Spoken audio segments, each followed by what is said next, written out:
Maharashtra medical council समोर आज याबाबत सुनावणी पार पडली। प्रशासक पिंकी रघुवानी यांच्यासमोर ही सुनावणी पार पडली। आजच्या या सुनावणीला भिसे कुटुंब उपस्थित होतं, मात्र नोटीस पाठवूनही गुन्हा दाखल झालेले डॉक्टर घैसास गैरहजर राहिले। रुग्णाची गोपनीय माहिती सार्वजनिक केल्याचा आरोप भिसे कुटुंबियांनी केला असून डॉक्टर घैसास यांच्यासह मंगेशकर रुग्णालयातील 4 डॉक्टरांची सनद रद्द करण्याची मागणी करण्यात आली आहे।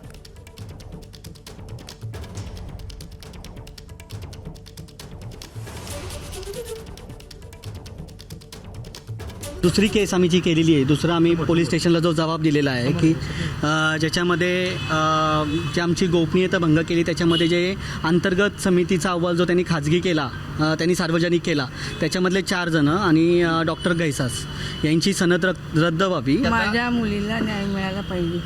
मुलगी गेली माझी, आज आईची अवस्था काय झाली असून ते आईला माहिती। सुरुवातीपासून व्हायलाच पाहिजे। भिसे कुटुंबियांकडून डॉक्टर घैसास यांना अटक करण्याची मागणी होत असली तरी Indian medical association doctor Ghaisas यांच्या पाठीशी उभी असल्याचं चित्र आहे। केसमध्ये आम्ही अगदी सुरुवातीपासूनच इंडियन मेडिकल असोसिएशनचा स्टँड क्लिअर आहे की आम्हाला माहिती आहे की डॉक्टर सुश्रुत घैसास हे कुठल्याही प्रकारचा निग्लिजन्स त्यांच्याकडनं झालेला नाही आहे। त्याच्यामुळं इंडियन मेडिकल असोसिएशन हे पूर्ण ताकदीशी त्यांच्या पाठीशी उभी राहणार आहे। आता हा जो गुन्हा दाखल झालेला आहे याच्यामध्ये सुद्धा आम्ही पूर्ण कायदेशीर मदतसुद्धा डॉक्टर सुश्रुत घैसासांना करणार आहोत।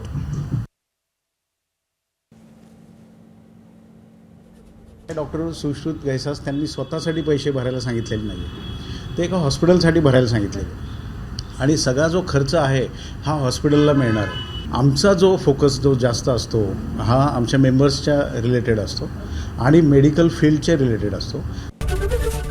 एबीपी माझा, उघडा डोळे बघा नीट।